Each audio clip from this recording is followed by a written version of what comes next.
আজ যে গুজিয়াগুলো আমি তৈরি করেছি একদম ইউনিক একটা রেসিপি। কি করে তৈরি করলাম এটা জানতে হলে তো আমার সম্পূর্ণ ভিডিওটি দেখতে হবে। একদম ইউনিক একটা রেসিপি, আপনারা সঙ্গে থাকুন, দেখতে থাকুন, প্রত্যেকের ভীষণ ভালো লাগবে। চলুন একবার দেখে নিন আমি কি করে তৈরি করলাম এই গুজিয়াটা। চলুন।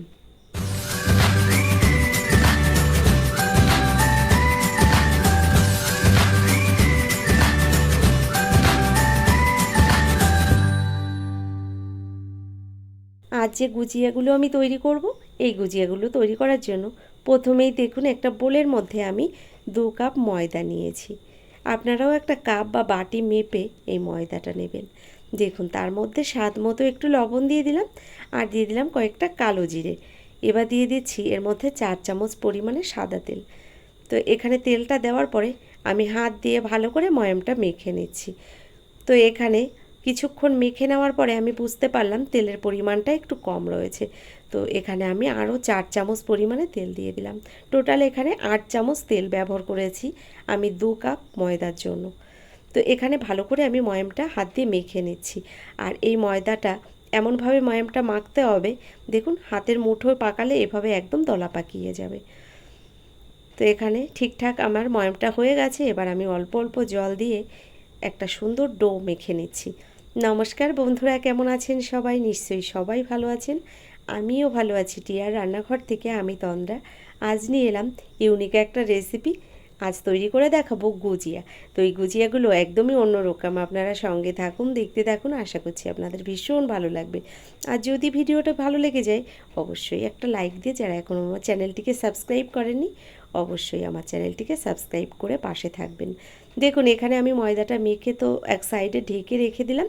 এখানে নিয়েছি আমি কিছুটা নারকোল, একটু টুকরো টুকরো করে নিয়েছি নারকোলটাকে।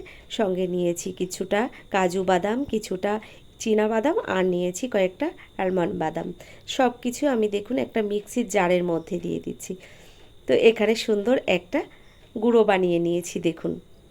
তো এটা কিন্তু পেস্ট হয়নি, এটা গুঁড়োই হয়েছে। তো একটু গুঁড়ো করে নিয়েছি আমি এখানে একটা প্লেটের মধ্যে, এবার ঢেলে নিলাম। তো বন্ধুরা সম্পূর্ণ ভিডিওটি আপনাদের দেখার অনুরোধ করছি, কারণ আপনারা যদি কেটে কেটে ভিডিওটি দেখেন তাহলে কিন্তু বুঝতে পারবেন না আমি কি করে তৈরি করলাম। তো দেখুন এখানে তো আমি সব বাদাম আর নারকোলটাকে গুঁড়ো বানিয়ে নিয়েছি। এবার দেখুন কড়াইটা আগেই গরম বসিয়ে দিয়েছি। ওই কড়াইয়ের মধ্যে একটা বাটি মেপে হাফ বাটি দিয়ে দিলাম সুজি। সুজিটাকে দেওয়ার পরে ভালো করে এভাবে আমি একটু নেড়েচেড়ে সুজিগুলোকে ভেজে নিচ্ছি। তো দেখুন সুজিটা ভাজা হয়ে গেছে, সুজিগুলোকে এবার নামিয়ে নিলাম একটা পাত্রে। দেখুন আমি সুজিটা ভেজে নামিয়ে নেওয়ার পরে কড়াইটা পরিষ্কার করে এখানে 500 গ্রাম দুধ দিয়ে দিলাম। তো 500 গ্রাম লিকুইড দুধ দিয়েছি কড়াইয়ের মধ্যে, তার মধ্যে দিয়ে দিলাম 50 গ্রাম পরিমাণে গুঁড়ো দুধ। গুঁড়ো দুধটাকে ওই লিকুইড দুধের সঙ্গে ভালো করে আমি মিশিয়ে নিচ্ছি।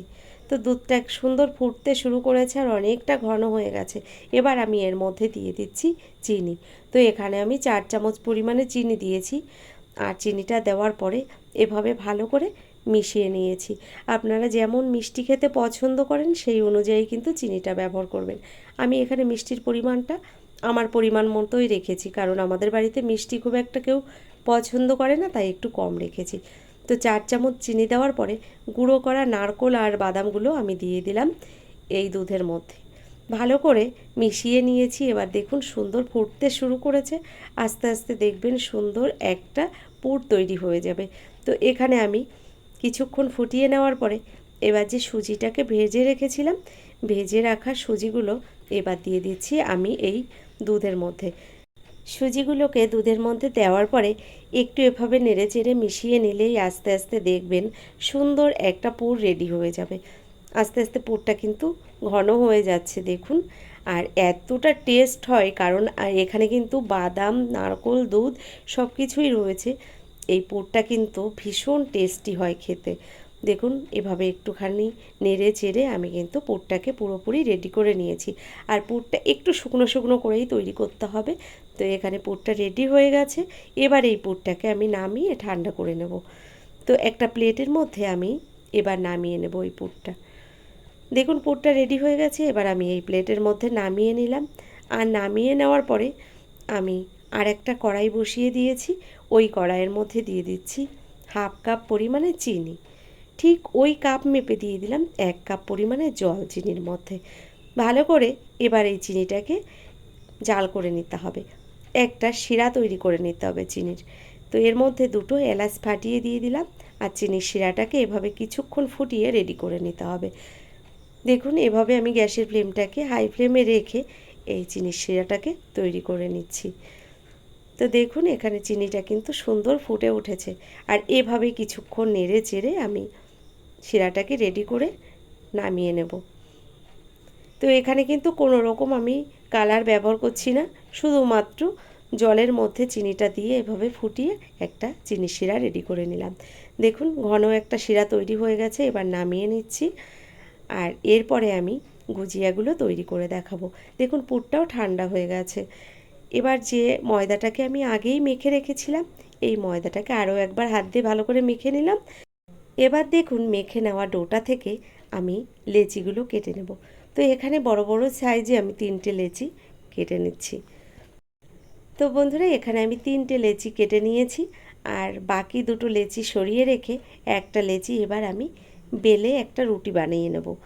তো দেখুন এখানে আমি সরিয়ে রাখলাম দুটো লেচি, আর একটা লেচি একটু ময়দা দিয়ে আমি এভাবে বেলে একটা রুটি বানিয়ে নিচ্ছি। তো খুব একটা পাতলাও তৈরি করলে হবে না, আর খুব একটা মোটা রাখলে হবে না, এটা কিন্তু দেখে বুঝে নিতে হবে। আপনাদের আমি দেখিয়ে দিচ্ছি, দেখুন আমি কেমনভাবে রুটিটা তৈরি করছি। তো একটু মোটা করে আমি রুটিটাকে তৈরি করে নিচ্ছি। তো রুটিটা তৈরি হয়ে গেছে এখানে দেখুন, আর আপনাদের দেখিয়ে দিলাম। দেখুন আমি এরকমই মোটা রেখেছি। এবার একটা বাটি নিয়েছি, তাহলে এই বাটি দিয়ে যদি আমি কেটে নিই, এই যে গুজিয়াগুলো আমি তৈরি করব একই সাইজের তাহলে তৈরি হবে। তো দেখুন আমি এখানে বাটি দিয়ে ছোট ছোট এভাবে গোল গোল শেপে কেটে নিচ্ছি। আপনারা যে কোনো গ্লাস বা বাটি দিয়ে এভাবে কেটে নিতে পারেন। তো বাটিটা একটু বড় ছিল, তাই আমি গ্লাস বাদ দিয়ে বাটি দিয়েই এই লেচিগুলো কেটে নিয়েছি। দেখুন এবার যে পুরটা বানিয়ে রেখেছিলাম এই পুরটা দিয়ে দিলাম, আর ঠিক আমরা যেমনভাবে পুলি পিঠা তৈরি করি তেমনভাবেই কিন্তু আমি বানিয়ে নিলাম। দেখুন এই গুজিয়াগুলো দেখতে কিন্তু ভীষণ সুন্দর হয়, আর বানিয়ে নেওয়া তো আপনারা দেখছেন খুবই সহজ। দেখুন একটা পুলি পিঠার মতো তৈরি করে নিয়েছি, আর এই পিঠাটা তৈরি করে নেওয়ার পরে আপনারা দেখুন আমি একটা মাঝখানে এভাবে ভাঁজ দিয়ে দিলাম। তো দুটো কোণা আমি এক সাইডে এভাবে জুড়ে দিলাম, আর মুখটাকে এভাবে চেপে চেপে লাগিয়ে রাখলেও হয়, তবে আমি একটু ডিজাইন করে দেবো এখানে।